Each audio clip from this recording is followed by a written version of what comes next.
रामकथा परमप्रिय आहे, परमोच्च परमानंद मिळतोय. असं कधी वाटलं नव्हतं की काशीला 9 दिवस येऊन परमपूज्य रविदादांची ही रामकथा ऐकायला मिळेल. पण ही ऐकून कान तृप्त झाले, मन शांत झालं.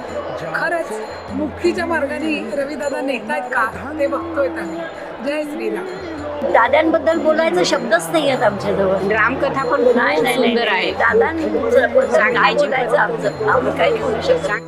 म्हणजे खूप दिवसाची इच्छा होती की काशीमध्ये आपल्याला रामकथा ऐकायला मिळावी आणि रविदादांच्या प्रत्येक कथेला आम्ही जात असतो आणि इथली काशीतली अविस्मरणीय कथा झाली आहे आणि आम्हाला खूप आवडते ऐकायला आणि ऐकून त्या आचरणात आणण्याचा आम्ही प्रयत्न करतो. रविदादांच्या रामकथेमुळे आणि वाराणसीतल्या मुक्कामामुळे जीवन सार्थक झाल्यासारखे वाटते.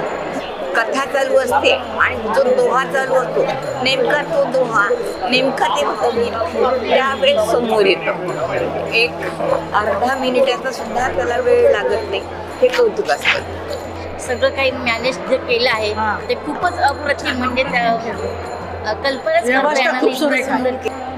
रवींद्र पाटकांची कथा ऐकायला खूपच आनंद वाटला आणि इथं ऐकल्या त्या काशीला ऐकल्यामुळे अजूनच आनंद वाटलेला आहे आणि हे समाधान मला आता आयुष्यभर पुरणारं आहे.